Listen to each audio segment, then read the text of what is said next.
आयोग को देखना है, हमें नहीं करना है।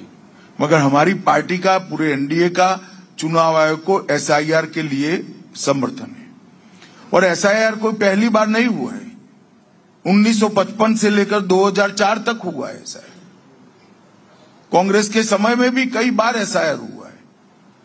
कितने सारे लोगों की मृत्यु होती है, कितने सारे नए मतदाता आते हैं, कितने सारे लोगों के एड्रेस बदलते हैं, ढेर सारे घुसपैठिए घुसे।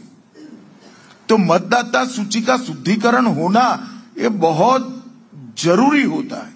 पर मैं नहीं समझता इसमें सहयोग करने की जगह विपक्ष क्यों इसका विरोध कर रहा है। उनको दूषित मतदाता सूची ही चाहिए जिसके आधार पर वो असली जनादेश को छिपा सकते, इसलिए वो इसका विरोध करते हैं। वरना सबने सहयोग करना चाहिए। हर बूथ में हर पार्टी को अपना एजेंट बनाने की छुट्टी दी है चुनाव आयोग ने। हर स्तर पर सुनवाई की प्रोविजन रखा है। सुप्रीम कोर्ट तक गए, सुप्रीम कोर्ट ने भी इसको अप्रूव करा।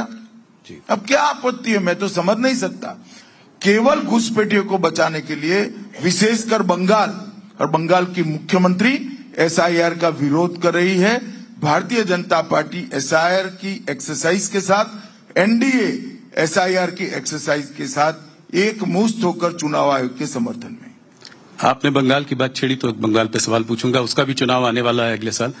इस बार भारतीय जनता पार्टी की क्या रणनीति रहेगी? आपने 2019 में 41% वोट शेयर लाए थे, अच्छी सफलता मिली थी लोकसभा चुनाव में। उसके बावजूद आप जो है वहां पे स्टेट इलेक्शन नहीं जीत पाए पिछली बार। अच्छी सीटें आई, 77 सीटों तक आप गए। अगले बार रणनीति क्या होगी? क्या आपको उम्मीद है कि सरकार पश्चिम बंगाल में आपकी बनेगी? आप चुनाव को इस तरह से नहीं देख सकते। आपने बड़े सरलता से कि स्टेट इलेक्शन नहीं जीत पाए, मगर स्टेट इलेक्शन में क्या हुआ? भारतीय जनता पार्टी की 4 सीटें थी, 77 हो गई। 100 साल से भी पुरानी और आधी सदी जिन्होंने बंगाल पर राज किया वो कांग्रेस पार्टी की 0 सीट।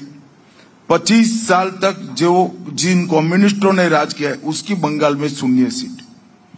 तो भारतीय जनता पार्टी ने अपनी जमीन प्राप्त कर ली है, एक नींव बनी है और ये नींव पर आगे बड़ी इमारत बनेगी।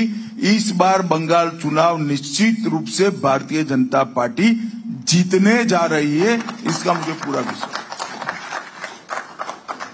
किसी चेहरे को आगे करके लड़ेंगे कि जैसे पहले मोदी जी को चेहरा मानकर लड़ रहे थे वैसे ही लड़ेंगे बंगाल में?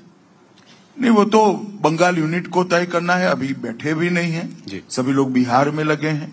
जब चुनाव आएगा तब तय करेंगे।